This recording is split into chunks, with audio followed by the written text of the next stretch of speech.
Serial उड़ने की आशा का अपकमिंग ट्रैक धमाकेदार होने वाला है, क्योंकि अब कहानी में आएगा ऐसा तूफान जो पूरे घर को हिलाकर रख देगा। शाइली से नफरत में अंधी रेणुका इस बार सारी हदें पार कर देती है और रिया की मम्मी को बेइज्जत करने का इल्जाम लगाते हुए शाइली को सबके सामने बुरी तरह जलील करती है। गुस्से में बौखलाकर वो चिल्ला उठती है, इसका अंजाम तुझे भुगतना ही पड़ेगा। लेकिन तभी अब तक चुप रहने वाली आजी का सब्र टूट जाता है और वो दहाड़ते हुए कहती है, रेणुका अब बहुत हो गया, अब सच छुपाया नहीं जा सकता। सचिन को जानना होगा कि तू उसकी सगी माँ नहीं है। पूरे घर में सन्नाटा छा जाता है।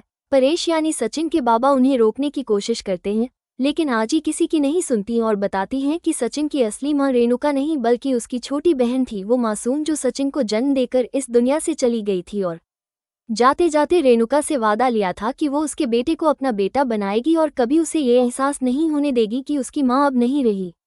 रेणुका ने वादा तो किया, लेकिन वक्त के साथ वो एक ढोंगी बाबा के जाल में फंस गई जिसने उसके मन में जहर भर दिया कि सचिन मनहूस है और उसी की वजह से उसकी जिंदगी बर्बाद हो रही है। तब से रेणुका ने दिल से सचिन को अपनाना छोड़ दिया और सिर्फ दिखावे के लिए माँ बनी रही। बेचारा सचिन एक माँ की मुस्कान के लिए तरसता रहा और बदले में मिला तिरस्कार। जब आजी ने सब कुछ बताया तो सचिन की आंखों में वो दर्द साफ नजर आया जिसे उसने सालों से छुपा रखा था। लेकिन अब सचिन भी चुप नहीं रहा, उसने भी अपने बचपन का वो कड़वा सच सबके सामने रखा। जब उसे रातों में अकेले सोना पड़ता था, उसके अपने भाई उसे अपनाने से इनकार कर देते थे और उसकी साइकिल सिर्फ इसलिए तोड़ दी गई क्योंकि उसकी औकात नहीं थी। अब सचिन सिर्फ एक बेटा नहीं बल्कि एक इंसान की तरह अपने हक के लिए खड़ा हो गया है और इस लड़ाई में उसके साथ है शाइली। अब सवाल ये है, क्या रेणुका अपने पापों को स्वीकार करेगी या फिर पछतावे की आग में जलती रहेगी? क्या सचिन को मिलेगा उसका हक?